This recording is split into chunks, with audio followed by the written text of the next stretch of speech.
agradeceros que asistáis a esta reunión digital que hemos organizado entre los CADES de Guadix y de Albolote, en colaboración con estos magníficos ponentes que ahora pasaré a presentar, y que nos van a hablar pues, de la protección de datos, de su implementación y de la ciberseguridad en la empresa, ¿vale? Bueno, agradecer a los ponentes, ¿no? Siempre a la disposición que tenéis cuando os llamamos desde Andalucía Emprende, y además que venís de forma totalmente altruista y es importante para nosotros pues contar con gente como experta, ¿no? En la materia como vosotros. Os voy a presentar a los ponentes. En principio contamos con Elisa Campoy, que es consultora experta en implantación de Ley Orgánica de Protección de Datos en la empresa. Además es gerente del grupo Altavir. También Elisa es fundadora de la Asociación Empresarial de Mujeres con Iniciativa y subdelegada en Granada de la Asociación Española Multisectorial de Microempresas. Así que, casi nada. En segundo lugar, bueno, lo estoy diciendo por orden de intervención. Luego intervendrá Javier Delgado, que es gerente de Sinergia Ciberseguridad, una spin-off de la Universidad de Granada, y es una empresa dedicada a especialistas, ¿no? en seguridad informática. Y también es profesor de marketing de la Universidad de Granada. Y en tercer lugar, contamos con Raúl Sánchez, que es gerente de Olaseo, Olaseo Marketing, y es especialista en posicionamiento web. También especialista en implementación de documentación en la web de las empresas, siempre correspondiendo al nuevo registro, bueno, al nuevo reglamento general de protección de datos. Además, es diseñador y creador de páginas de venta online y experto, consultor y formador en marketing digital. Si os parece, Elisa, compartes tu pantalla y comenzamos con la presentación, ¿vale? Bueno, lo primero de todo, daros las gracias a vosotros por contar con nosotros y es un orgullo poder colaborar y poder hablar un poquito de protección de datos, que es un tema que como comentaba al principio, hay que llevar muy a rajatabla y que, aunque es complicado, una vez que se explica es un tema sencillo. Lo que voy a intentar es poquito tiempo, pero voy a intentar explicar realmente qué es la protección de datos y qué tenemos que hacer para cumplirla. Tal y como viene aquí en la primera diapositiva, que pone Ley de Protección de Datos, por qué cumplirla y cómo hacerla. A ver, que no me permite pasar, ¿por qué? Un segundo. No avanza ahora. A ver, Juanjo, ¿puede? Ahora ya sí. Ahora. Bueno, a mí ya me han presentado, entonces me voy a saltar esta diapositiva. Y lo que vamos a ir viendo, bueno, en primer lugar vamos a ver qué es la protección de datos. La protección de datos parece que es algo nuevo y no voy a hacer mucho hincapié en lo que es normativa, en lo que es la ley, pero sí quiero que sepáis que la primera ley que apareció es la que tenemos aquí, la 15/99, que apareció el 13 de diciembre de 1999. Desde entonces nosotros teníamos que tener esta normativa, la teníamos ya que tener implantada en todas las empresas, y fijaros por dónde vamos. Lo que pasa es que ahora parece que está más en auge, parece que es más importante, pero esto lo pongo sobre todo para que sepáis que es una ley que lleva ya tiempo funcionando. Luego, si recordamos, en el 2018 que empezaron a bombardearnos con correos que venían diciendo que venía una ley nueva, que había que implantar la protección de datos, nos mandaban correos para que diéramos la autorización para poder ser clientes de determinadas empresas. Fue un boom, que es la ley, el reglamento que tenemos aquí, el 2016-679, que apareció en mayo del 2018, pero que venía ya con anterioridad, era de 2016. Y luego, una vez que tuvimos esta ley, fue cuando ya en diciembre del 2018 fue cuando ya se implantó ya dentro de lo que es España. Ya lo adaptamos al sistema español. Entonces, con estas diapositivas lo que intento transmitir es que la protección de datos no es algo nuevo, es algo que teníamos que haber tenido desde hace bastante tiempo, evidentemente que se ha ido modificando, que hemos ido teniendo cambios, pero que es algo que tenemos que tener en la empresa desde hace bastante tiempo. En ese momento, cuando saltó la palabra sanción, nos asustamos porque es verdad que la protección de datos parece que no va con nosotros hasta que no hablan de sanciones, y fue cuando ya dijimos, oye, tenemos que ponernos al día, tenemos que poner nuestras empresas correctamente. Además, recibíamos muchas informaciones, como ha pasado ahora con el tema del COVID, que estamos recibiendo información por todos lados, muchos bulos, mucha información que al final más bien es desinformación. Entonces, claro, estábamos un poco preocupados porque no sabíamos lo que había que hacer. Hay un problema y ese problema lo que tenemos que hacer es darle una solución. Vamos a ver qué solución, qué es lo que tenemos que hacer, porque evidentemente a partir de esa fecha cumplimos ya el primer año de la implantación, llegamos al 2019, ya nos metemos en el 2020, ahora vamos a entrar en el 2021 y lo que tenemos que tener claro es que hay que tener implantada la protección de datos. Ojo, al final lo volveré a comentar, pero lo importante es que no tenemos que temer a la Agencia Española de Protección de Datos, porque realmente hay muchos bulos de que hay inspecciones por la calle, pero no la hay, realmente no la hay. Lo que sí tenemos que tener claro es que tenemos que tenerla implantada. Pues vamos a meternos de lleno en saber qué es lo que tenemos que tener para cumplir con la protección de datos y, sobre todo, qué empresas, como indico aquí, qué empresas están obligadas, a quién afecta la protección de datos, que muchas veces a mí me hacen esta pregunta. Yo tengo una empresa pequeñita, yo nada más que tengo clientes, ¿quién necesita tener la protección de datos? Pues mirad, tal y como aparece en esta diapositiva, la protección de datos la tienen que tener los autónomos, los organismos, las pequeñas empresas, las grandes empresas, y lo importante que tenemos que tener claro es que la sanción que nos puedan poner no depende de que sea un autónomo o de que sea un organismo o una gran empresa. Tal y como indico en esta diapositiva, cualquier empresa, independientemente de su forma jurídica, tamaño, sector o de todo lo que lleve la empresa, cualquier empresa tiene que tener la protección de datos en el momento en que tiene un tratamiento continuado de datos. Un tratamiento continuado de datos quiere decir a lo mejor que tiene un cliente, que al mes siguiente tiene otro cliente, que no sea una cosa de un día determinado, sino que es algo que vamos a tener continuamente, que tiene empleados, que tiene una página web donde recibe información, etcétera, etcétera. ¿Qué novedades y qué cosas tenemos que tener en cuenta con esta normativa de protección de datos? La protección de datos, tal y como indico aquí, la deben de cumplir las empresas que traten datos de ciudadanos europeos. Pero, ojo, no tiene por qué estar la empresa ubicada en Europa. Podemos tener una empresa, pues imaginaros, en Marruecos, y que esté tratando datos de la Unión Europea, ya tiene que tener implantada la protección de datos. Luego, los usuarios pueden manifestar su consentimiento explícito ya a partir de los 14 años. Una persona que tenga 14 años puede autorizar para que sus datos sean tratados.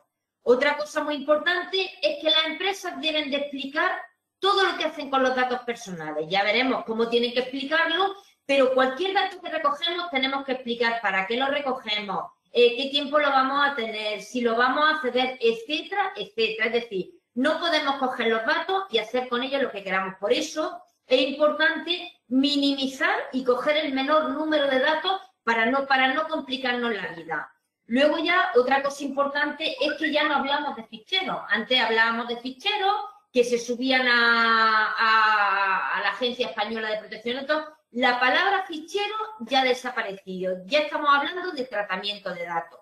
Otra cosa importante es que si se produce una infracción, tenemos que comunicarlo. Una infracción puede ser un virus que no entre, cualquier cosa que nos afecte a los datos personales, tenemos 72 horas para comunicarlo. Más adelante lo voy a comentar, pero es muy importante tenerlo en cuenta.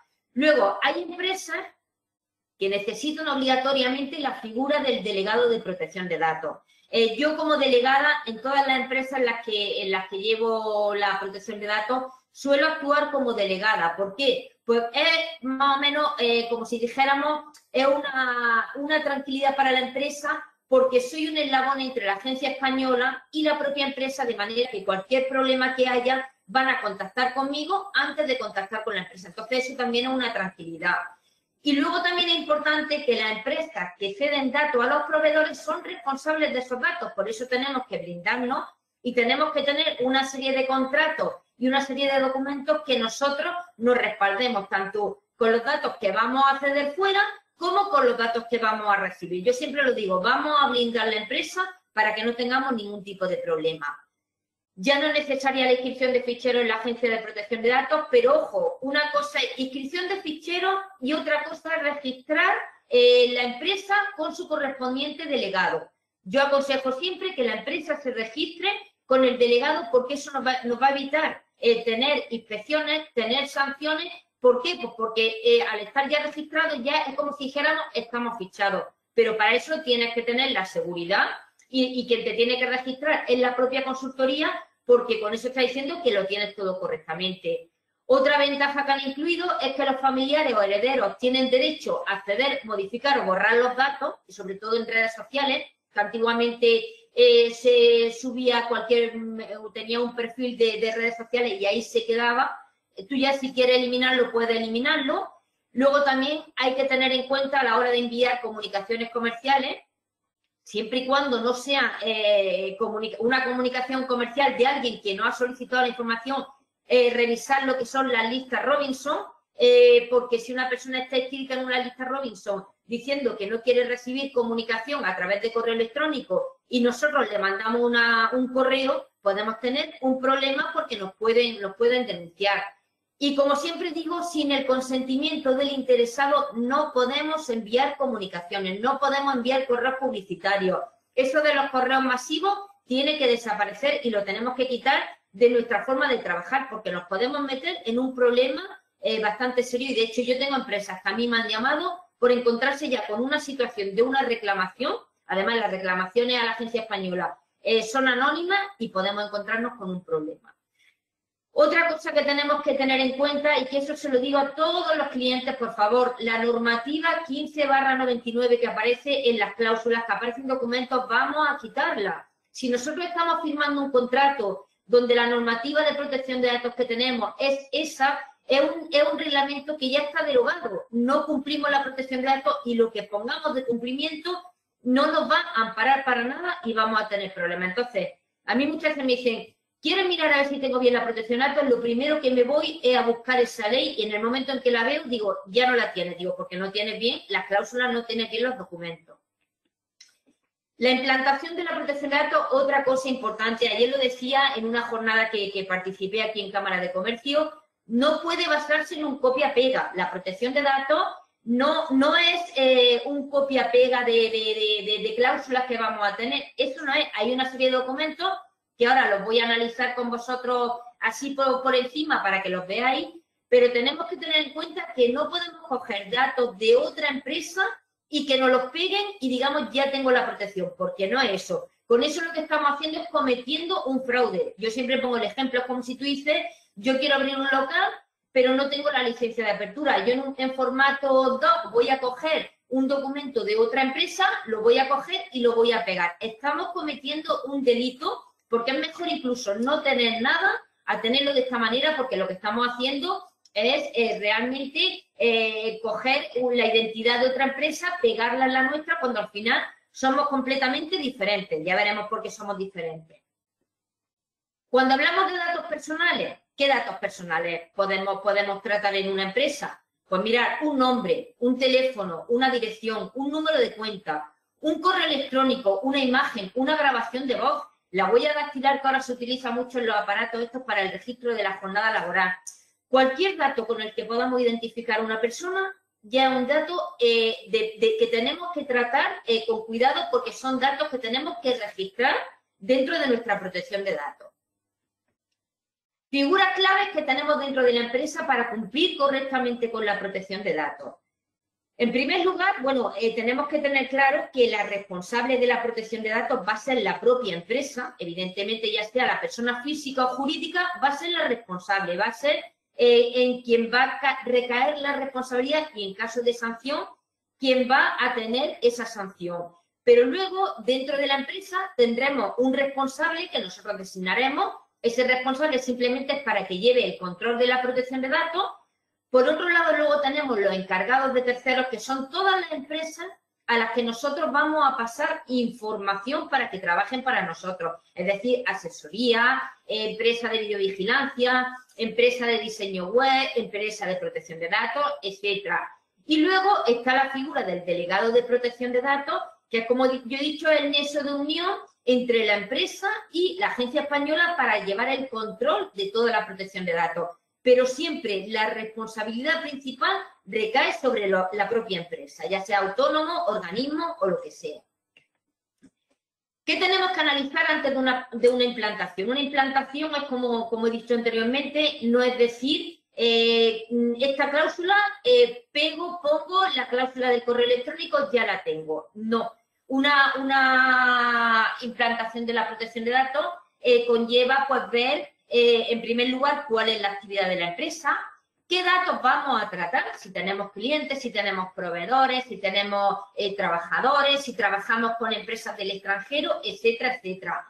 ¿Qué sedes y delegaciones tenemos? Porque a lo mejor tenemos oficinas, tenemos tiendas físicas, y ahora con el tema del teletrabajo tenemos que tener muy claro dónde vamos a tener toda la documentación, toda la información, dónde van a estar nuestros trabajadores. Entonces, todo eso tiene que estar registrado. Si se hacen transferencias internacionales, ojo, eso no es dinero, ¿eh? Transferencias internacionales, estamos hablando de datos personales que vamos a pasar fuera de la Unión Europea. ¿Qué personal accede dentro de la empresa a los datos personales y qué funciones desempeñan? Porque tenemos que hacer un registro exhaustivo de cada perfil, a qué datos accede, porque tenemos que llevar un control. ¿Qué número de personas con acceso a datos tenemos? Porque habrá que designar responsables y corresponsables. Una persona, si es una empresa pequeñita, sí puede haber una persona que controle todo, pero si es una empresa que el volumen es grande, no podemos coger, y si hay muchos departamentos, decir, pues tú te vas a encargar, vas a ser responsable de todo el cumplimiento de la protección de datos. Tenemos que verlo. Luego, la descripción física de las instalaciones y las medidas de seguridad. Javier ahora hablará más detrás de mí de todo lo que es la implantación de las medidas de seguridad. Pues tenemos que ver cuál es la descripción física para ver los activos, es decir, ordenadores, equipos, documentación en formato papel, etcétera, etcétera. La organización de la empresa. ¿Qué información sale? ¿A quién le cedemos datos? ¿Dónde vamos a trabajar? Y ahora me reitero otra vez, el teletrabajo hay que tenerlo muy en cuenta porque esta nueva ley que ha salido, que podemos teletrabajar, no podemos hacerlo a tonta y a loca, sino que hay que hacer una implantación que va ligada a la protección de datos de ese teletrabajo. Una vez que vemos nuestra empresa y vemos todo lo que tenemos que tener, lo que tenemos que ver claramente es analizar si cumplo con la protección de datos, lo tengo todo bien, pero tengo que demostrar que cumplo con esa protección. Es lo que llamamos el principio de responsabilidad proactiva. Es decir, yo cumplo, pero ante una inspección, ante un problema, ante una situación en la que me pidan que demuestre mi cumplimiento, puedo hacerlo. ¿Y cómo puedo hacerlo? Pues vamos a ver todos los documentos que tenemos que tener. Aquí hay un resumen de toda la documentación, de todos los anexos que tenemos que tener. Por eso digo que las cláusulas, que por ejemplo el anexo 11 no es la protección de datos, porque va ligada a más documentación que tenemos que tener. En primer lugar, tenemos que tener un registro de actividades de tratamiento, es decir, qué datos trato yo dentro de mi empresa. Si mi tratamiento es sencillo, con qué finalidad recojo esos datos, cuál es la legitimación, cuánto tiempo voy a tenerlos, qué derechos tienen esas personas, etcétera, etcétera.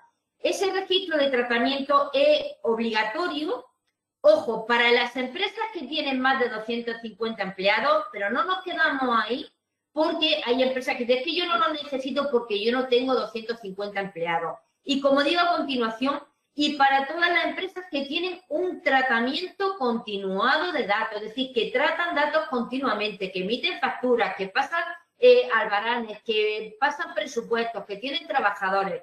¿Quién está obligado entonces? Pues todas las empresas tienen que tener este registro de tratamiento de datos. El registro es si trato datos de clientes, proveedores, clientes potenciales, historial clínico, videovigilancia, expedientes jurídicos, etcétera, etcétera, etcétera. Pues eso es lo primero que tenemos que tener, y esto es lo primero, esto es lo que antiguamente se denominaba ficheros, que era lo que subíamos a la agencia española. Pues es un tratamiento, que es una información que tenemos registrada en 2 capas, una visual, que donde se ve rápidamente toda la información, y luego detrás viene toda la información de lo que vamos a hacer con esos datos y que lo tenemos que tener a disposición de quien nos lo solicite, tanto que sea un organismo, una inspección, como un cliente que dice, oye, yo quiero saber qué es lo que haces con mis datos, y tenemos que tenerlo a disposición.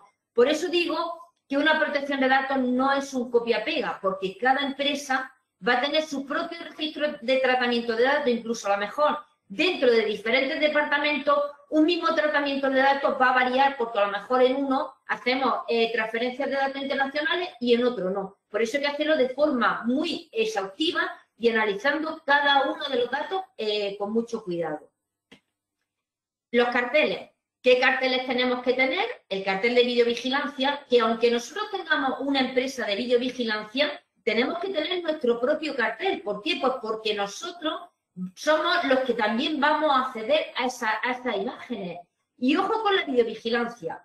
Tenemos 2 tipos de videovigilancia. La que es como medida de seguridad para la empresa, pero ahora se está utilizando mucho la videovigilancia como control laboral.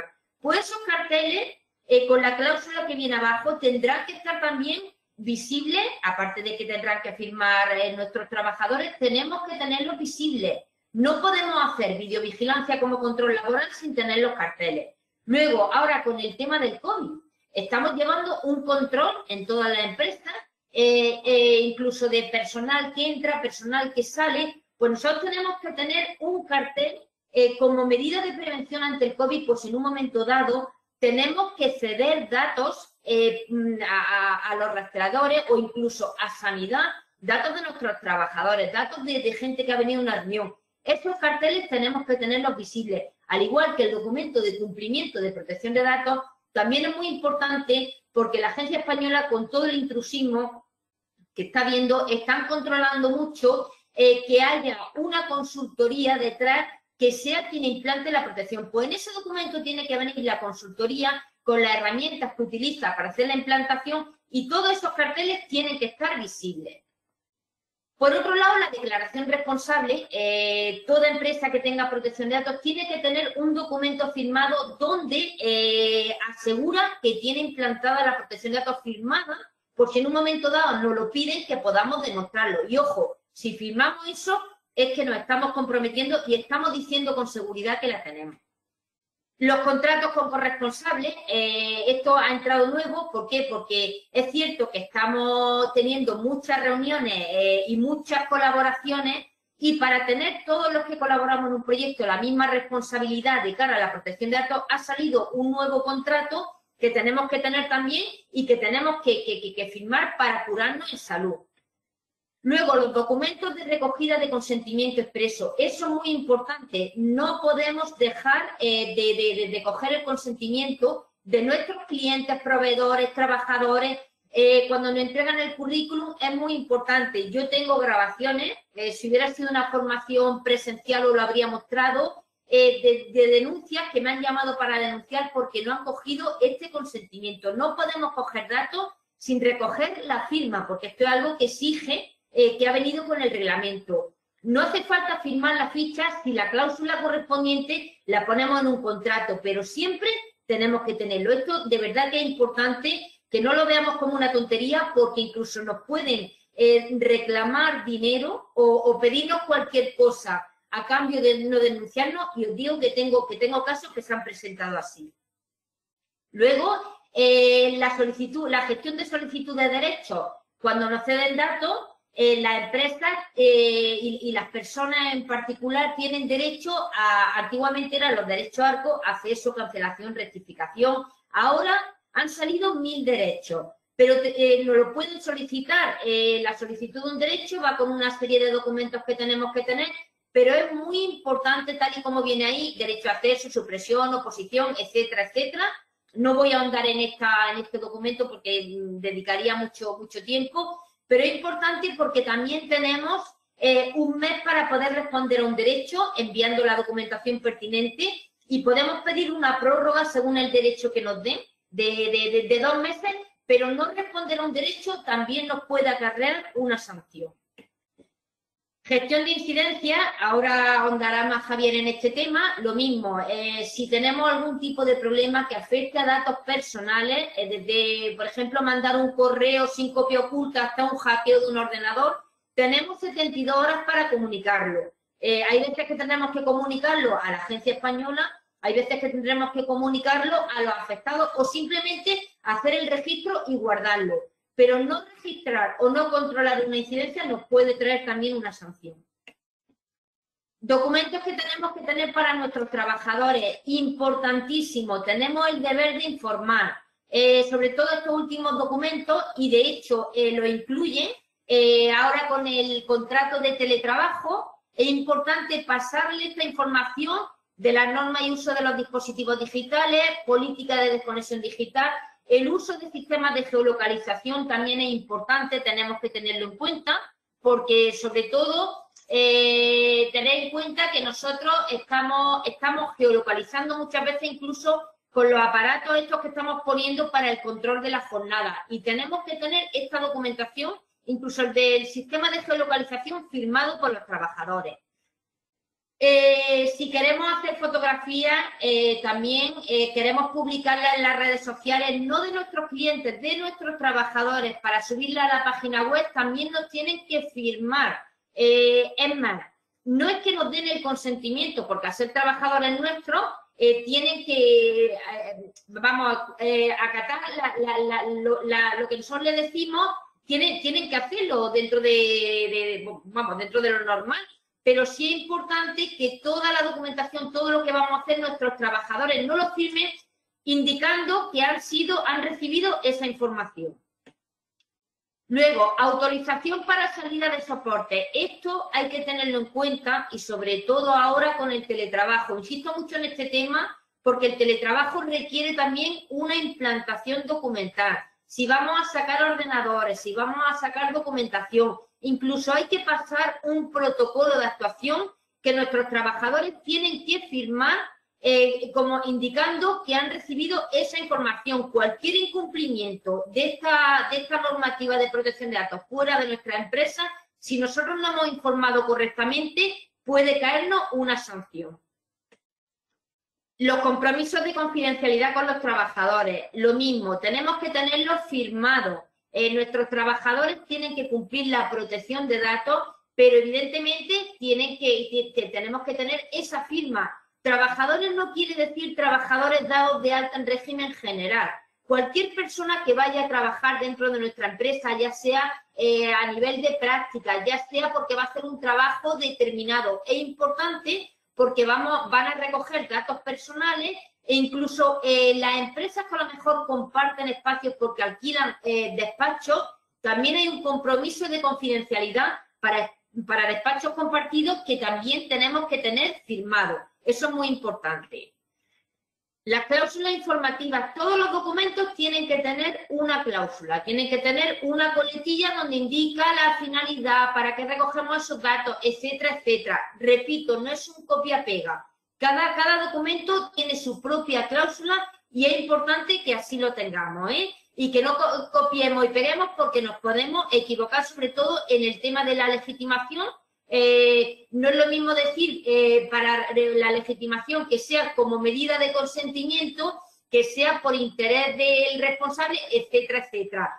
Son términos que el cambio en un término determinado puede acarrearnos un problema. Ahí tenemos un ejemplo de una de las cláusulas. Esta es una cláusula de cliente que cambiaría, como he comentado, y además siempre tenemos que poner en esa cláusula dónde pueden recibir más información.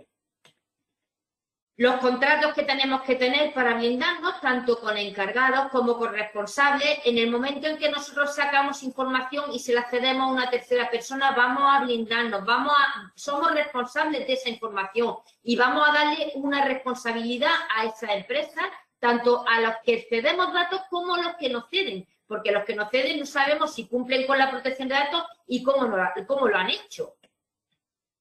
Y luego, aquí voy a pasarlo también por encima, pero documentación frente al COVID. El COVID ha llegado de un día para otro, pero tenemos que tener muchísima documentación a disposición tanto de nuestros clientes como de cualquier persona que nos lo solicite. En primer lugar, tenemos que hacer el registro del tratamiento, independientemente de que seamos empresas que tratemos datos de salud o no las tratemos. En el momento en que tenemos trabajadores, recibimos clientes, vamos a tener que tener un control, porque nos lo están diciendo incluso las empresas de prevención de riesgos laborales, pues tenemos que tener ese registro, recoger las firmas correspondientes para la autorización del tratamiento por si en un momento dado tenemos que comunicar.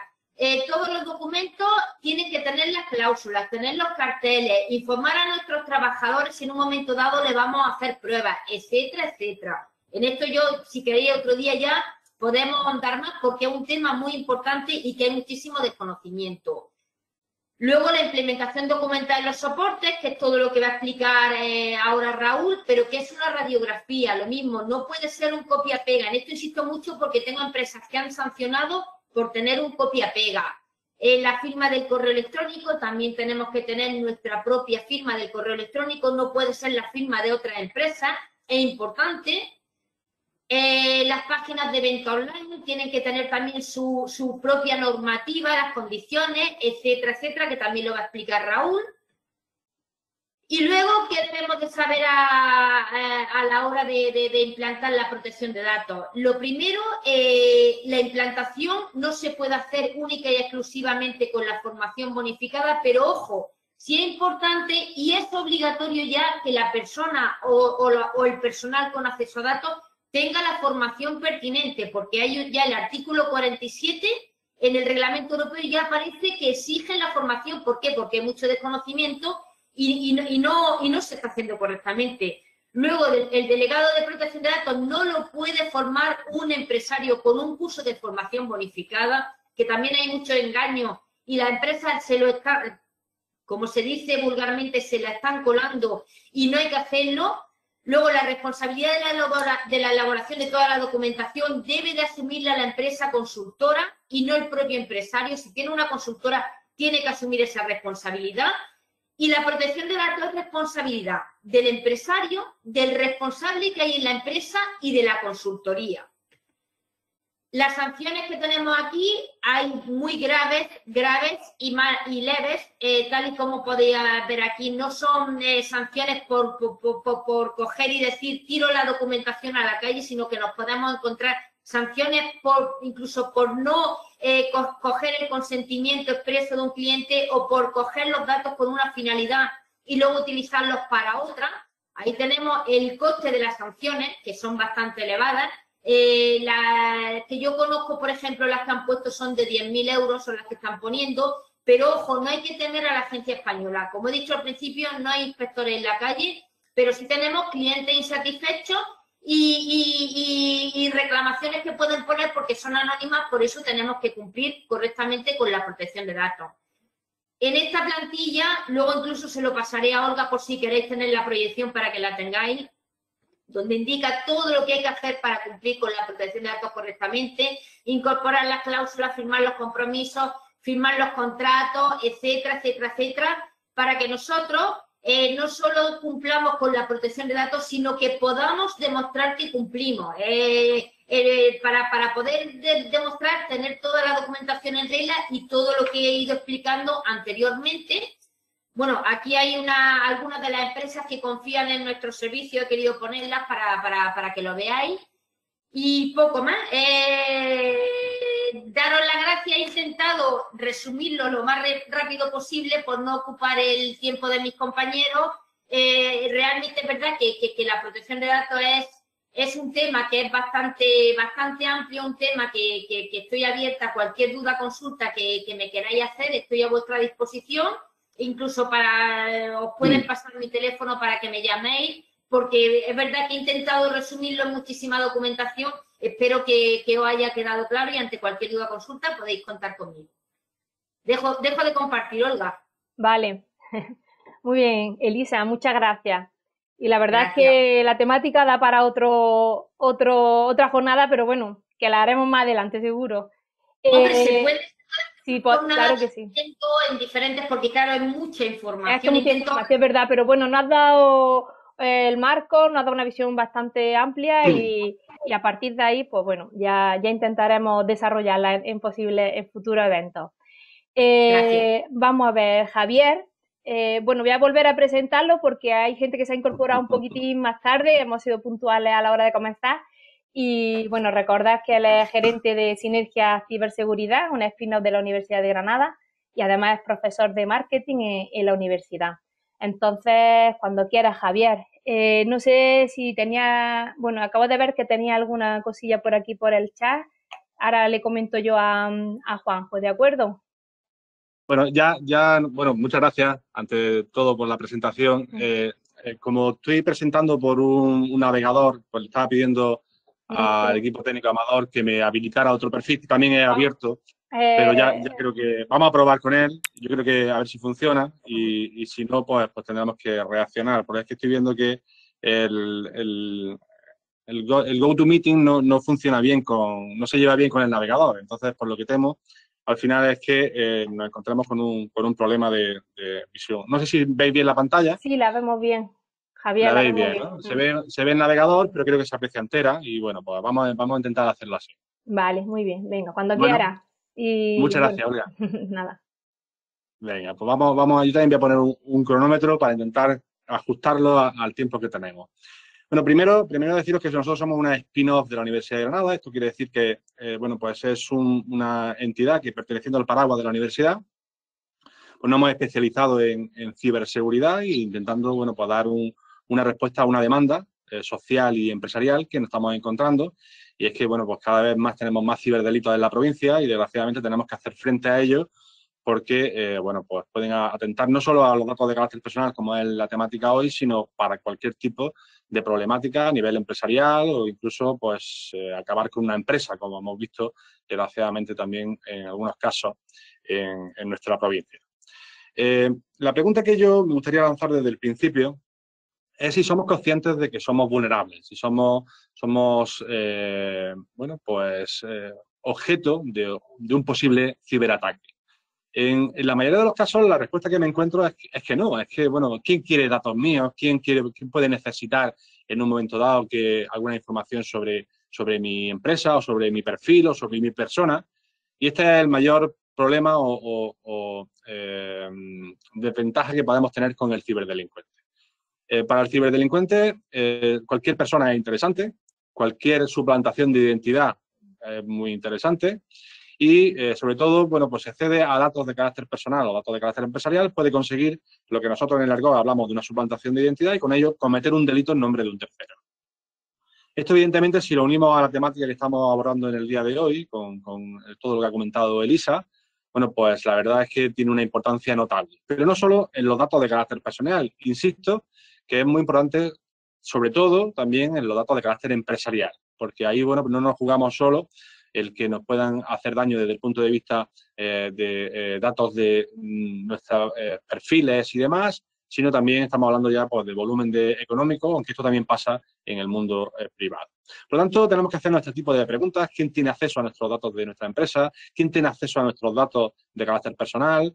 ¿Qué medidas de protección informática podemos poner o podemos disponer para asegurar nuestros perfiles, nuestros correos electrónicos, nuestra web, nuestros equipos, nuestros ordenadores, nuestra red, nuestra wifi, que es un problema bastante serio? Y de eso es de lo que quiero hablar en el día de hoy, para vincularlo todo, en la medida que me sea posible, a los datos de carácter personal. En cifras no quiero tampoco abrumaros con demasiadas cifras y tampoco quiero crear un contexto derrotista. La verdad es que la cosa está mal. Hoy por hoy, Granada está en uno de los puestos principales en ciberdelito a nivel nacional y no tenemos una estructura empresarial como para estar ahí. Sin embargo, bueno, pues la filosofía empresarial de a mí no me va a pasar nada, confío en que no voy a ser objeto de un ciberataque, pues es lo que impera hoy por hoy en el mundo empresarial granadino y con ello pues nos encontramos un verdadero problema. Fijaros, por ejemplo, datos que publica ESET, que es una empresa de ciberseguridad, que el 70% de los ciberdelitos se cometen a pequeñas y medianas empresas. No se busca una estructura empresarial que esté protegida para intentar abordarla, sino precisamente lo que se busca es lo fácil. El ciberdelincuente busca el delito fácil. Y con ello, bueno, pues cuando encuentra a una persona que tiene, bueno, pocas medidas de seguridad o una empresa en la cual es facilísimo entrar en ella, pues la aborda y con ello, pues intenta sacar el mayor beneficio con ello. Ahora abordaremos los ciberataques y los virus más conocidos y os explicaré un poco en qué consisten, pero que pueden ser cualquiera y cualquier pueda ser el objeto de un ciberataque. Fijaros, datos del Economista. En 2019 ya se movía más dinero en la ciberdelincuencia que en el narcotráfico, en el tráfico de estupefacientes. Esto ya es un indicador bastante serio.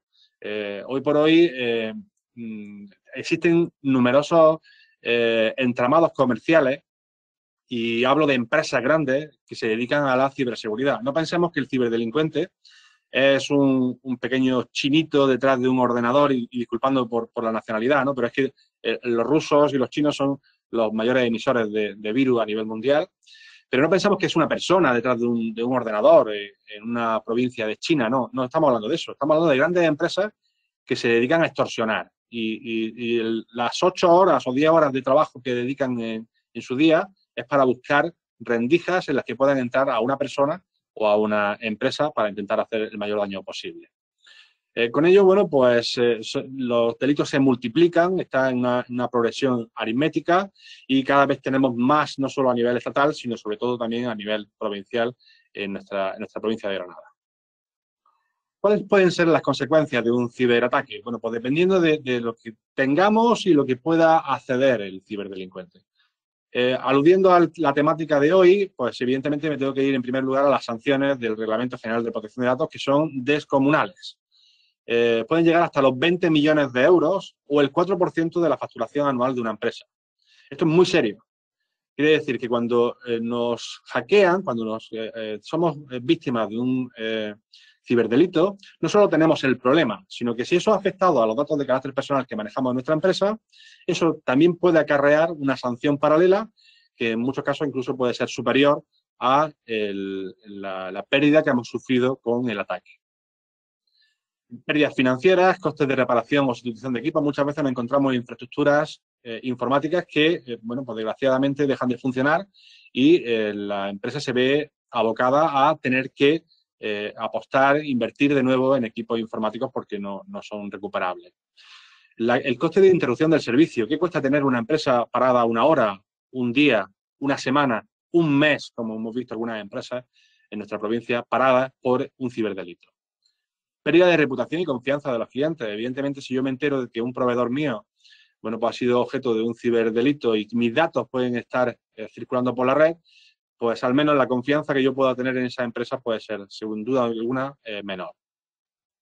Disminución del rendimiento de nuestros equipos. Muchas veces los ciberdelincuentes lo que hacen es infectar nuestras máquinas para que trabajen para ellos. Por ejemplo, minando Bitcoin. El Bitcoin es la moneda más conocida a nivel criptológico en informática y, bueno, pues a lo mejor no somos muy conscientes de lo que es el Bitcoin. Al final es una operación matemática, está basada en números primos y es bastante compleja en llegar a adquirir, pero lo que hace una persona que quiere acceder a ese Bitcoin es destinar equipos informáticos a minar, que es el verbo que utilizamos, para conseguir el Bitcoin. Yo tengo dos opciones. Una, comprar muchos equipos para minar Bitcoin o infectar muchos equipos a nivel mundial para que trabajen para mí. La víctima lo único que ve es que mi ordenador va un poquito más lento, un poquito o mucho más lento, pero no es capaz de detectar que tiene un problema serio. Y sin embargo, está siendo infectado por un ciberdelincuente. Luego tenemos infracciones legales a nivel de multas, no solo en el Reglamento General de Protección de Datos, sino en cualquier tipo de legislación que afecta a la seguridad informática, pérdida de ventaja competitiva y daños personales, que también abordaremos algo en el día de hoy en la medida que también me sea posible, porque vamos contra reloj. Bien, vamos a abordar qué tipo de ciberdelitos son los más conocidos y cuáles son los virus que más nos pueden afectar a nivel mundial. En primer lugar, quiero hablar del phishing. El phishing es, como su nombre etimológico indica, es una palabra que se asemeja al verbo pescar en inglés, y lo que se busca es que la víctima caiga en un error. Se mandan normalmente pues algún tipo de enlace, link, para que la persona pues reciba un correo electrónico, un SMS, una red social, confíe en ello, pinche y ahí tenemos ya el poder sobre la máquina que utiliza y con ello todo lo que realice a través de ella. La ingeniería social, que también lo que busca es acceder a la voluntad de la persona, normalmente también se utiliza el teléfono móvil o el teléfono fijo para hacernos pasar por otra persona y con ello intentar hacernos con la máquina pidiéndole credenciales al individuo. Sin duda alguna, el delito o el virus más drástico y peligroso es el ransomware, también conocido como CryptoLocker. Lo que hace el ransomware es hacer que todo el software quede encriptado y por lo tanto nada funciona. En el momento de que el ciberdelincuente, mediante a lo mejor un enlace o un periférico, consigue acceder a la víctima, bien porque haya pinchado en algún enlace o por cualquier circunstancia, en ese momento toda la máquina queda encriptada, salta a la red, todos los equipos de la empresa quedan también encriptados y nos sale un cuadro de diálogo en el que nos piden una cantidad de dinero, normalmente en Bitcoin, también nos dicen cómo acceder al Bitcoin para que no tengamos ningún problema y que esa no sea una excusa para no pagar. Y, evidentemente, el chantaje va en función de lo que facture la empresa. Normalmente investigan previamente a la empresa, saben la facturación que tiene y, en función de eso, piden un dinero, un rescate para poder volver a liberar a la entidad. Es bastante serio porque si se hace bien, queda pues, la empresa bueno, a merced del ciberdelincuente. Y no pensemos que con tener una copia de seguridad es suficiente. Hemos tenido casos en el que bueno, el ciberdelincuente se ha pasado semanas o meses dentro de una organización hasta que da con la copia de seguridad, la borra, la elimina y en ese momento es cuando inyecta el ransomware. Por otro lado, tenemos la extorsión o sextorsión, consiste en acceder a una máquina, encontrar algún documento o alguna fotografía o algún vídeo que pueda comprometer a la persona o a la empresa y hacer el chantaje con respecto a esto. Esto suele pasar mucho a nivel personal, sobre todo con bueno, pues el acceso a material fotográfico o videográfico que pueda ser objeto de chantaje para esa persona. Ojo con las redes sociales, estamos en una época, en un mundo en el que casi hacemos más caso a lo que nos dicen nuestros amigos en redes sociales o un influencer, más que a lo que le dice el telediario, y esto lo saben los ciberdelincuentes. Lo que hacen es suplantar la identidad, forzar la entrada a un perfil, hackearlo, y con ello suplantar la identidad de esa persona y derivar comunicación al resto de sus amigos. Muchas veces es información comercial, pero otras veces a lo mejor es un enlace en el que está el virus y con eso se hace con todas las máquinas de una red de amistades que pueda tener ese perfil. Como os comentaba, yo soy un enemigo de la Wi-Fi, intento no conectarme nunca a una red pública, sé que estamos en una época de comunicación y que buscamos la Wi-Fi siempre, incluso en hoteles, lo primero que vamos demandando es la Wi-Fi, pero tenemos que ser conscientes que la Wi-Fi es un agujero de seguridad muy serio. Al final, para hacerlo de una forma sencilla, os digo que la Wi-Fi es una tubería donde circula la red, Internet, y nosotros nos conectamos con pequeñas unidades a esa Wi-Fi. Si el ciberdelincuente está en ese rango de emisión, puede no solo ver a las personas que están conectadas a esa Wi-Fi, sino también atacarlas. Cuando accedemos a una máquina, a un teléfono móvil, a una tablet, a un ordenador de sobremesa, pues podemos entrar a todo lo que tenga ese equipo, incluso la banca electrónica, si está conectado o se está conectando en ese momento mediante esa red Wi-Fi. Ojo con la red, intentamos no conectarnos si no es posible, intentamos huir de sitios públicos, aeropuertos, estaciones de autobuses, puntos de conexión que muchas veces están totalmente inseguros y que nos pueden derivar un problema. Y si lo hacemos, no nos conectemos a algo serio, algo sensible dentro de nuestra empresa o de nuestro rol personal. La telefonía IP igualmente nos da una ventaja bastante importante en cuanto a características y a prestaciones, pero también puede ser pinchada, puede ser grabada para bueno, pues, investigar o extorsionar a la persona que tiene esa telefonía por Internet. Ojo con las contraseñas. Las contraseñas, sé que es muy tedioso el decir que hay que cambiarlas cada mes, cada 2 meses, cada 3 meses.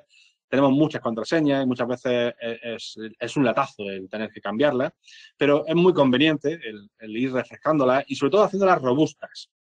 ¿Qué significa que una contraseña sea robusta?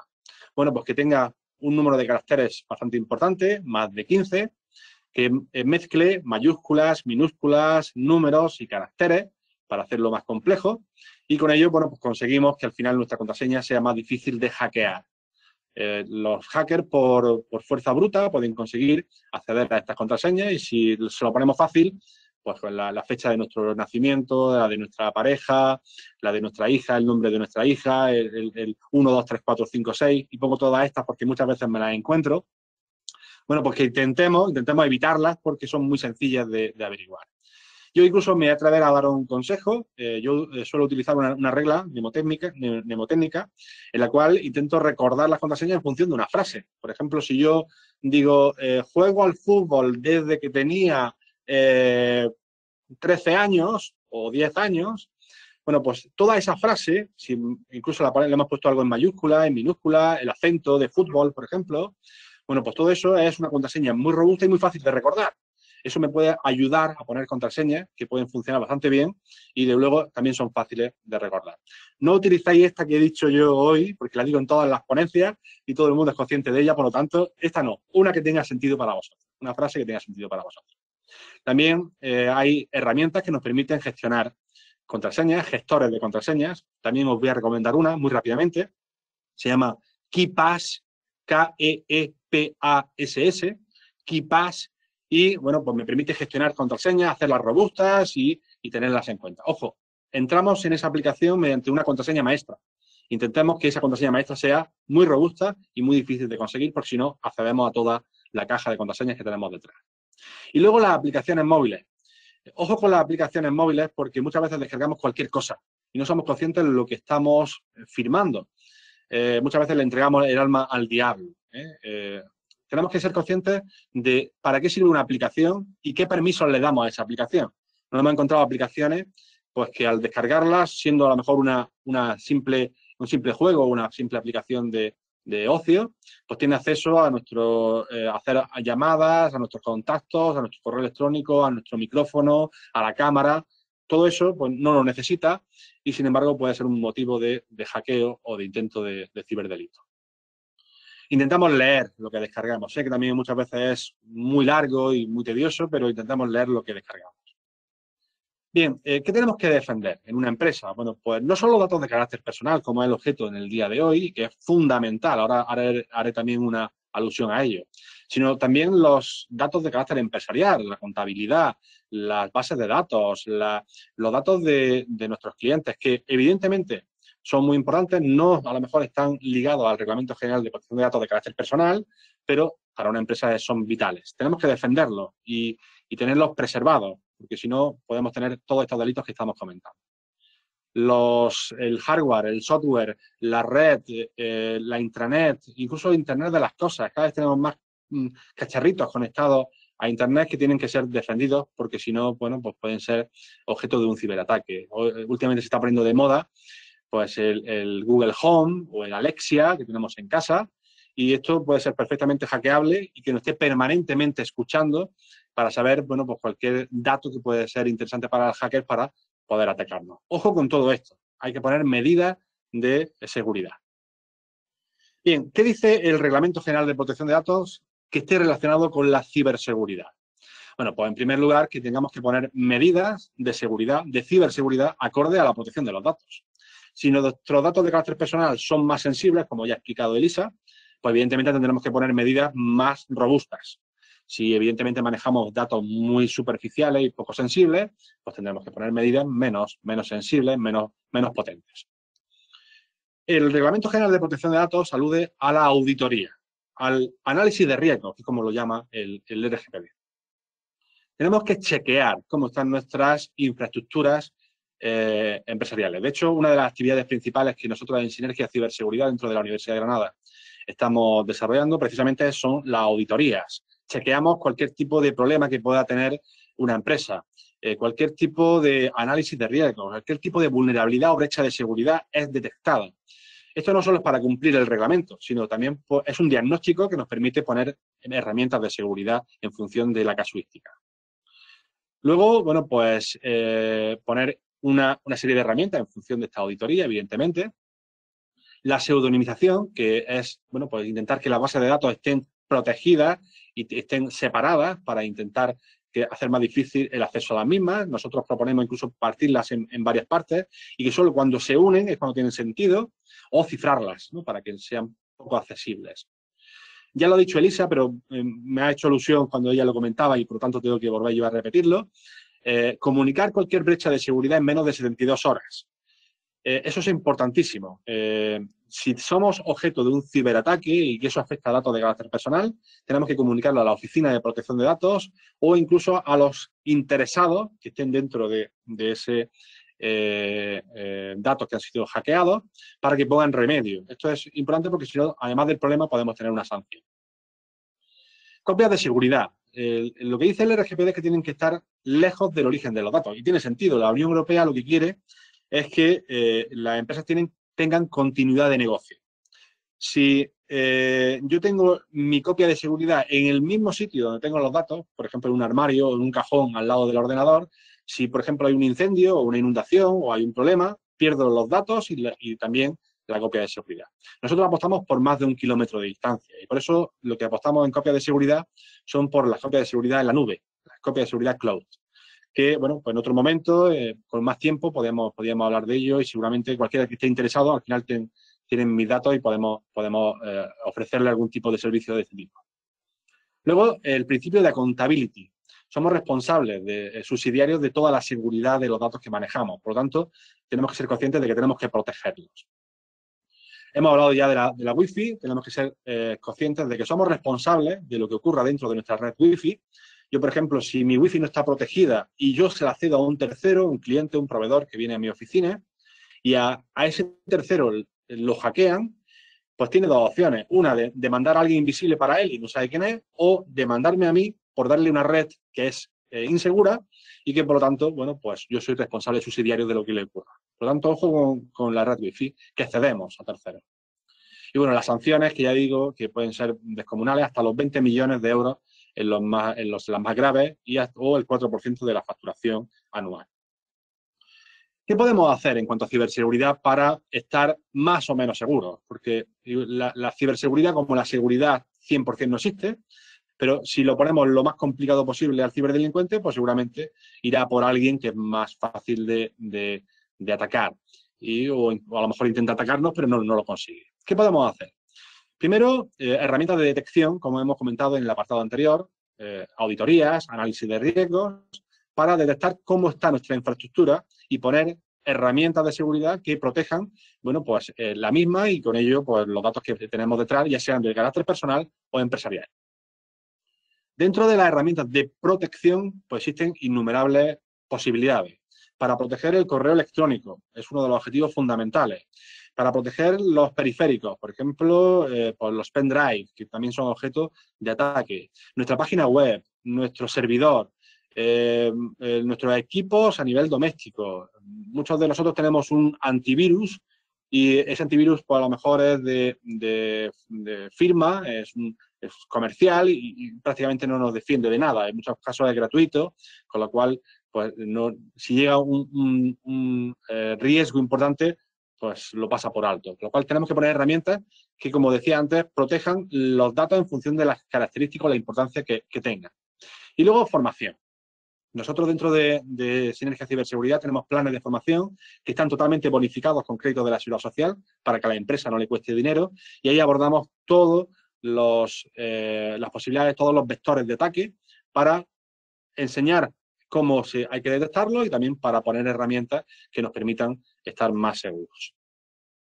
Y por último, y creo que estoy en tiempo, bueno, pues quiero terminar con un decálogo de consejos, en este caso, bueno, pues no solo dado por mí, sino en este caso por el grupo de delitos telemáticos de la Guardia Civil, y bueno, pues que viene un poco a resumir lo que necesitamos saber en un día a día. Evidentemente no habla de herramientas más avanzadas, de las cuales disponemos y para lo cual quedo a vuestra disposición para el que quiera profundizar en algo más profundo, más docto en cuanto a ciberseguridad, pero este tipo de recomendaciones son muy útiles para poder afrontar un día a día.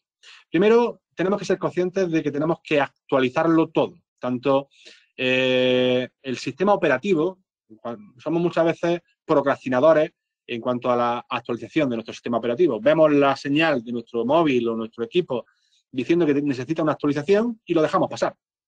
Que sepáis que cuando recibimos esta alerta, lo que nos está diciendo nuestro proveedor de servicios, nuestro fabricante, es que tengo un problema serio. Y aquí está la solución, aquí está el parche de seguridad. Por favor, no procrastinéis, no lo dejéis para después. Hacerlo en ese momento porque ahí es cuando ponemos el parche de seguridad para solucionar el problema. Igual que el sistema operativo, el navegador también tiene que estar actualizado. Y si lo hacéis de forma automática, pues lo dejáis ya siempre que tenga una actualización que se haga solo, o si no, bueno, pues que consigamos estar pendientes de ello para actualizarlo. Las contraseñas que hemos comentado, que sean seguras, robustas, y algo muy importante que no he comentado antes, que sean diferentes, porque si nos hackean una y es igual para todos los servicios que utilizamos, pues tenemos un problema, porque el hacker sabe identificar perfectamente todos esos servicios que vamos accediendo, incluso puede poner una araña para ver dónde nos metemos y en qué interfaz metemos usuario y contraseña, y si es la misma, pues se lo ponemos muy fácil. Luego, con respecto a la banca electrónica, estar pendientes, acostumbrarnos a entrar de vez en cuando en ella, no digo que sea a lo mejor todos los días, pero por lo menos pues un par de veces en semana o una al menos a la semana para ver los movimientos, porque muchas veces el hacker lo que busca es hackear precisamente la banca electrónica y con ello pues derivar algún problema económico para nosotros, tanto a nivel personal como a nivel empresarial. Si lo detectamos pronto podemos, bueno, pues conseguir echarlo para atrás. Luego, utilizar antivirus con licencia, no, nada de hackeado, nada que sea pirata, no solo a nivel de antivirus, sino cualquier software. Y aquí me quiero poner muy serio. Muchas veces se nos pone una sonrisa de oreja a oreja cuando nos descargamos algo gratuito, algo pirata. Y lo que no somos conscientes es de que creamos una ligazón directa entre nuestro equipo y el equipo pirata, el del hacker.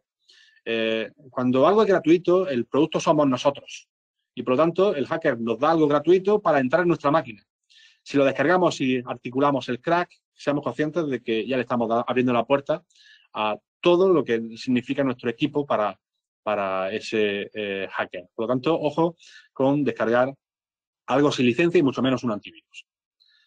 Un único dispositivo para las transacciones de banca y comercio electrónico que esté asegurado. Si tenemos una seguridad perimetral y una seguridad bastante avanzada, bueno, pues podemos acceder de distintos equipos, pero si no tenemos mucha seguridad, intentemos poner seguridad al menos en un equipo y que ese equipo sea el que acceda a la banca electrónica o al comercio electrónico. Luego, algo de sentido común. Desconfiar, por favor, de todos los mensajes cortos, ya sea en el correo electrónico, sea en mensajes SMS, sean en redes sociales, sobre todo, en el que, bueno, pues nos invitan a pinchar en algún sitio y nos dicen que, o nos prometen incluso dinero o cualquier cosa. Ojo con ese tipo de trampa, es la habitual en el phishing y, bueno, pues lo que quieren hacerse es con nuestra máquina y con nuestros datos. Y digo cortos, mensajes cortos, porque normalmente suelen ser extranjeros. Antes hemos hablado de los rusos, ucranianos, chinos, coreanos, nigerianos, que utilizan el español pues, de una forma residual. Lo que hacen es que con un traductor nos emiten el mensaje. Ahí a lo mejor podemos detectar algún tipo de anomalía que nos puede alertar, ¿no? Pero si no, desconfiar siempre y recurrir a ponernos en contacto de la forma tradicional con el interlocutor para ver si ese mensaje que nos han enviado es real o no. No sentirnos inmunes por manejar un sistema operativo determinado, y aquí les quiero hacer alusión especialmente a los usuarios de Apple. Muchas veces pensamos que por tener un iPhone o un iPad o un Mac, bueno, pues estamos perfectamente libres de culpa, ¿eh? No nos van a poder atacar. Es cierto que Apple invierte muchísimo en ciberseguridad, pero el que haya más virus para Windows o Android es porque hay más demanda, es porque existen más, no por otra cosa. Pero evidentemente un virus puede enfocarse única y exclusivamente para Apple o incluso un virus puede funcionar en cualquier tipo de sistema operativo. Con lo cual, no nos sintamos inmunes por tener algún tipo de sistema como puede ser, por ejemplo, Apple. Luego, no confiar ciegamente en las aplicaciones de seguridad instaladas. Ya os digo que la ciberseguridad 100% no existe, por lo tanto, si utilizamos un antivirus y este antivirus es comercial o es incluso gratuito, mantengámoslo en cuarentena, ahora nunca mejor dicho lo de la cuarentena ahora en estos momentos que vivimos, ¿no? Pero porque no puede a lo mejor hacer absolutamente nada si no hace un ataque serio, ¿eh? Con lo cual siempre pongamos medidas de seguridad en función de los datos que manejamos y en función de la importancia de lo que significa esos datos para nosotros, sobre todo si son financieros o comerciales. Y luego, pues cambiar contraseñas siempre de una forma recursiva y sobre todo las que vengan por defecto, en el router, en la wifi, tanto el nombre como la contraseña. Intentar cambiarlo eso y no ponerle nombres identificativos. Por ejemplo, yo me llamo Javier Delgado, pues no le voy a poner wifi de Javier Delgado, porque si no alguien que pase cerca de mi domicilio o de mi empresa, pues evidentemente localiza cuál es la wifi que tiene que atacar y se lo ponemos más sencillo, ¿no? Nada de identificativo. Y luego nada de contraseñas pues, por defecto y que sean fáciles de hackear. Y bueno, con esto cierro un poco mi intervención. Evidentemente soy consciente de que en el tiempo que nos habéis dado, que estoy cerrando en 30 minutos, que es lo que nos habéis dicho, pues teníamos el tiempo que teníamos. Pero bueno, quedo a vuestra disposición. Ahí tenéis mi correo electrónico, es javier@sinergiaciberseguridad.com, para cualquier cosa, para cualquier duda que haya podido crearse y, bueno, pues para también ponernos a disposición de cualquier persona o empresa que quiera pues, poner algún tipo de sistema de ciberseguridad dentro de su estructura. Y, evidentemente, quedo a vuestra disposición para cualquier tipo de pregunta o duda. Muchísimas gracias, Javier. Y Nada. a ver si tenemos en cuenta ese decálogo que has puesto a modo de resumen, porque me he dado cuenta de que muchas cosas, bueno, las hacemos regular, por lo menos por ya a nivel personal. Bueno, vamos justos de tiempo y vamos a dar paso a Raúl Sánchez, que también voy a volver a presentarlo, como se merece. Y bueno, él es gerente de la SEO Marketing, especialista en posicionamiento web SEO, también especialista en implementación de documentación en la web de la empresa, de todo el tema relacionado con la protección de datos, diseñador y creación de páginas de venta online y experto y consultor y formador en marketing digital. Venga, Raúl, cuando quieras, pues comienza con tu ponencia y gracias. Buenos días a todos. ¿Se escucha bien? Perfectamente, Javier. Genial. Con este pedazo de presentación, Olga, parece que está hablando hasta de otra persona. Me he quedado alucinado. Gracias. Bueno, vamos a compartir pantalla. Vamos a ver si veis la pantalla. ¿Veis ya por aquí? Sí. Perfecto. Vale.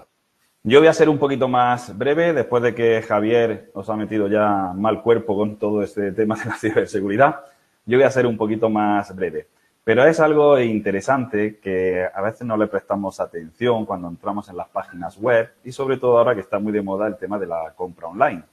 Son cosas que tenemos que tener en cuenta pues para no ser estafados. Si tenemos una empresa o queremos montar una web, pues aspectos relacionados con la protección de datos que hay que tener en cuenta. Entonces, vamos a comentar todo lo relacionado, como hemos dicho, de protección de datos, tanto en un sitio web como en un correo electrónico, cuando mandamos un email, sobre todo desde una empresa. Bien, en un sitio web tenemos que incluir siempre una información que es de carácter obligatorio, que va a ser la política de privacidad, que a todos nos suena, pero nadie se lee estos puntos, no lo leemos, pero a veces merece la pena perder unos minutos y entender qué es lo que están haciendo con nuestros datos. Entonces, vamos a tener un apartado que es política de privacidad, otro que es aviso legal, política de cookies, que veréis que en la mayoría de los sitios web salta ese aviso y casi siempre le damos a aceptar sin saber lo que están haciendo con nuestros datos, que ahora hablaremos de eso. También, si tenemos un apartado de contactos para que contacten con nosotros en nuestra web, hay que poner una información específica que, como ha dicho Elisa antes, no puede ser un copia y pega, tiene que ser algo solamente exclusivo de esa persona o de esa empresa. Pero si además estamos vendiendo algo en nuestra web, bien sea un producto o un servicio, tenemos que también poner lo que sería la LSSI. Es decir, además de la protección de datos, tenemos que darle a los usuarios la posibilidad de que puedan consultar cuáles son las condiciones de venta, ofrecerles un contrato de desistimiento y un contrato de reclamaciones, que ahora hablaremos de esto también. Bien, ¿dónde se coloca esta información? Esa información lo vemos prácticamente siempre en la parte inferior de un sitio web. Son ahí esos botoncitos que si pinchamos en ese texto nos lleva a otra página que nos puede ampliar la información. Pero es raro, cualquiera de los que estamos aquí, casi seguro, es raro que dediquemos un tiempo a leer eso. Pero en ocasiones, créeme que puede resultar interesante para evitar posibles estafas y posibles problemas en el futuro, sobre todo cuando compramos por Internet. ¿Dónde se coloca? Como hemos dicho, en un lugar visible, normalmente en la parte inferior del sitio web. Tiene que estar visible en todas y cada una de las páginas de ese sitio web, sea la página que sea, inicio, de productos, de servicios, de contacto, tiene que estar visible en todos. Y, por supuesto, tiene que haber un enlace que yo al pinchar con el ratón o al darle con el dedo en el móvil, se abra otra página donde me puedan ampliar esa información. Es lo que se conoce también como un hipervínculo. Pues empezamos por el primero. ¿Qué es la política de privacidad? ¿Qué es lo que viene ahí? Bien, es un documento que explica cómo una empresa u organización maneja esa información. Bien, cuando yo entro en un sitio web, yo necesito saber qué van a hacer esa empresa o esa organización con mis datos. ¿Qué van a hacer? ¿Se los van a dar a alguien? ¿Quién va a ser ese responsable de esos datos? ¿Quién es el encargado? Los datos de contacto del delegado de protección de datos, que en mi caso, mi web es Elisa, ella es la que se encarga de esa parte. También le vamos a indicar al usuario cuál es la finalidad con la que se tratan esos datos. Si yo recojo datos del carácter que sea, bien un currículum, bien para un presupuesto, yo tengo que decirle expresamente qué voy a hacer con esos datos y también indicarle al usuario cuánto tiempo voy a guardar esos datos, porque no lo voy a guardar para siempre, puede que sí, pero normalmente se va a establecer pues una fecha, es decir, oye, tus datos los voy a tener durante 5 años. Si en 5 años no hemos vuelto a hablar, pues los elimino, pero tienes que indicarlo. Otro apartado, el aviso legal. ¿Qué es el aviso legal? El aviso legal es una información relacionada con el titular de la web y su funcionamiento. Por un lado tenemos la política de privacidad, que nos dice quién maneja esos datos, pero por otro lado tenemos quién es el dueño de esa web. Pues si yo tengo que ponerme en contacto con él porque la web no funciona bien, porque tiene algún tipo de virus, porque tiene algún tipo de ataque, como ha dicho antes Javier, por un ciberdelincuente, por lo que sea. Pero en ese aviso legal también tiene que venir esa información. La pregunta es, ¿quién necesita incluir ese aviso legal? Pues fijaros, como veis en la pantalla, pone sitios web o blogs corporativos o de empresas. Sitios web o blog con enlaces a webs de publicidad, porque yo puedo crear una página web solo para meter publicidad.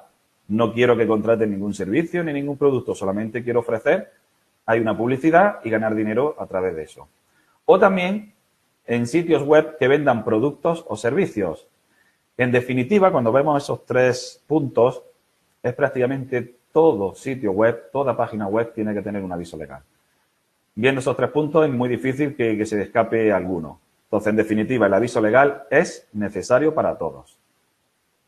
Y las cookies, eso que nos sale a veces, que no le prestamos mucha atención y siempre lo aceptamos, las cookies es lo típico que cuando tú buscas, por ejemplo, en Internet para irte a un viaje a Madrid, pones hotel en Madrid y empiezas a navegar por otras páginas web, de repente te empieza a saltar esa publicidad de hoteles en Madrid. Esos son las cookies. Puedes estar buscando cualquier producto en Amazon, por ejemplo, y te darás cuenta que te sale información, te sale publicidad de ese producto o similar del que tú habías buscado en Amazon. Esas son las cookies. Nosotros le estamos dando un permiso al propietario de ese sitio web para que luego un tercero nos mande esa publicidad. Ni que decir tiene, evidentemente, que cuando uno está viendo páginas de contenido adulto, digamos, y empieza a salir esa publicidad, pues ya sabéis lo que ha podido estar visitando anteriormente. No me quiero cargar ninguna pareja, pero ojo con esto, que también aceptamos a veces las cookies sin leer. Entonces, las cookies, en definitiva, son un archivo. Es un archivo que se instala en el ordenador, en el navegador, y al activarlo guarda nuestra información. Está guardando información de nuestros intereses. Esa información se utiliza pues por empresas de publicidad en Internet para intentar luego a ellos pues vendernos algún tipo de producto o algún servicio. La política de cookies tiene que estar de manera visible, donde dice ahí mediante un pop-up. Eso significa que al entrar en la página en un sitio web, tiene que saltar, lo habréis visto la mayoría de las veces, en la parte inferior, donde pone a veces aceptar. Solamente pone aceptar. Y otros ponen que si sigues navegando, entendemos que aceptas la política de cookies. Esto no es legal así. La política de cookies te tiene que dar la opción de aceptar, rechazar, tienes también la opción de rechazar o consultar cuáles son esas cookies. Y esas tres opciones tienen que estar en un sitio web. Cuando dice ahora sin necesidad de hacer scroll, es decir, tú al entrar en un sitio web ya tiene que saltar ese botón con lo de las cookies sin que tú tengas que estar bajando hacia abajo en el sitio web. Y hay que tener en cuenta que existen distintos tipos de cookies que van a recoger distinta información. Por eso es recomendable a veces leerlo, tardar ahí un par de minutos y ver qué van a hacer con nuestra información. Aunque si no estamos seguros, lo mejor es rechazar siempre. Es obligatorio que en un sitio web se incluya lo del consentimiento de aceptación de las cookies, pero como hemos dicho, también la opción de rechazar.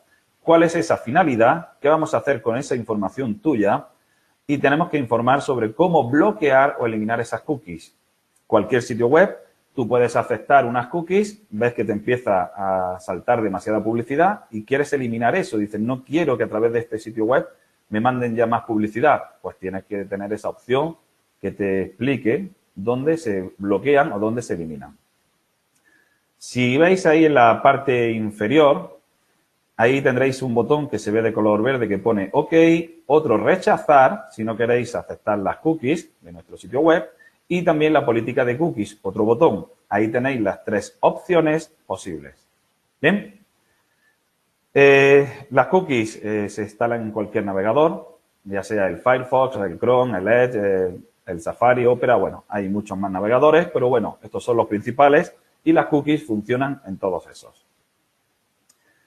Cuando hablamos de la información que tiene que aparecer en el apartado de contactos de un sitio web, y esto es algo que me fijo mucho para saber si ese sitio web es fiable o no, tenemos que ver por un lado el típico botón de he leído y acepto la política de privacidad, pero también tiene que haber un texto donde venga la información básica sobre protección de datos. Eso a mí me está diciendo que esa empresa se preocupa por la protección de datos de sus posibles clientes o contactos. Esto que veis en la parte inferior es lo mínimo que tiene que aparecer en un sitio web. Pero aquí, que esto es lo que aparecía abajo en la pantalla de antes, aquí lo vemos un poquito más grande, no voy a meter en mi sitio web toda la información de la protección de datos, pero como veis, yo he metido ahí, que se ven letras de color azul, he metido un enlace por si alguien quiere consultar más mi información adicional sobre protección de datos, pueden pinchar ahí y se le amplía toda esa información. No tienes que meter 5 folios de texto ahí en esta página que es la de contacto, pero sí metes un enlace para que puedan ampliar esa información. ¿Vale? Bien. Como decía, si además tienes un sitio web que ofrece una venta online, que desde el confinamiento han crecido las tiendas online una barbaridad, pero no cumplen con esto, por desgracia, tú tienes que especificar cuáles son las condiciones de venta al cliente, un contrato, como dije antes, de desistimiento y un contrato de posibles reclamaciones. Esto es obligatorio si vendes cualquier tipo de servicio o producto a través de un sitio web. La información a incluir, como dijo antes Elisa, tiene que ser personalizada. Todavía hay muchas empresas o gente que copian y cambian 4 palabras de lo que han visto a lo mejor en la competencia. Esto no puede ser así, tiene que ser hecho expresamente para ti, donde va a venir la identificación de la empresa, cómo me comunico yo con la empresa, que a veces compramos algún tipo de producto y a la hora de querer devolverlo o contactar con el vendedor es casi imposible. Eso tiene que venir, eso es importante. ¿Cuáles son los servicios que se ofertan? La disponibilidad, bueno, proceso de compra, formas de pago, la garantía, atención al cliente, etcétera, etcétera. Todo eso, si nosotros compramos algo en Amazon y tienes que contactar con Amazon, a veces nos puede resultar bastante difícil. Ya ni que decir tienes, intentamos hacerlo a través de AliExpress o alguna de estas plataformas de venta. Entonces, a la hora de contactar, cuando tenemos un problema, lo tenemos muy difícil en muchos sitios porque no encontramos el botón, no encontramos el teléfono. Pues bien, todo eso tendría que venir en las condiciones generales de venta. El formulario de desistimiento esto que veis, tiene que aparecer en los sitios web, donde la persona puede ver cómo es el formulario de desistimiento, pero además le tenemos que dar la opción de que se lo pueda descargar en PDF, que lo pueda rellenar y que nos lo pueda enviar con esa información que nos solicita. Tanto para el formulario de desistimiento como sería para el formulario de reclamaciones. Si yo quiero hacer una reclamación formal, ahí tengo cómo es el formulario, pero tengo abajo la opción de poder descargarlo y enviarlo a esa empresa. Bien, y ya para ir terminando, cuando mandamos un correo electrónico, tenemos que incluir una información mínima. Si esta información no viene en los correos electrónicos, como he dicho antes, yo ya empiezo a desconfiar. Sé que esa empresa no tiene una ley de protección de datos bien hecha y eso a mí me genera inseguridad. Cuando mandamos un correo electrónico, en la capa 1, digamos lo que nosotros vemos al principio, donde tiene que venir siempre en todos los correos electrónicos, esa capa 1 tiene que ser personalizada y eso que dice enlace a capa 2 es lo siguiente. Bien, yo mando un correo electrónico y al final, abajo del correo electrónico, viene una información pues, de quién es el responsable, etcétera, etcétera. Esa es la capa 1 donde yo estoy ofreciendo un mínimo de información a esa persona que recibe el correo electrónico. Ofrezco, eso es lo mínimo, lo que estáis viendo en la pantalla. Pero si esa persona quiere más información, quiere saber exactamente al detalle qué hago yo con sus datos, ahora que estamos hablando así por un correo electrónico, tiene que tener la opción, como veis ahí en las letras azules en este recuadro, que si pinchan en ese enlace, los va a llevar, por ejemplo, a mi sitio web donde van a poder ver toda esa información. Ese enlace que salta hacia el sitio web es lo que llamaríamos la capa 2. Esa información tiene que ir como mínimo en un correo electrónico para ofrecer unos mínimos de garantía. Bueno, he querido ser breve, ir al grano por no saturaros, que ya he visto que llevamos bastante rato, llevamos 1 hora y media y os hemos dado un poco de paliza a todos, aunque espero que esta información os haya sido de utilidad, la que ha ofrecido Elisa, Javier y yo, y cualquier duda, pues que sepáis que aquí estamos para ayudaros con mucho gusto. Así que voy a dejar de compartir pantalla y gracias a todos por habernos escuchado. Muchas gracias, Raúl.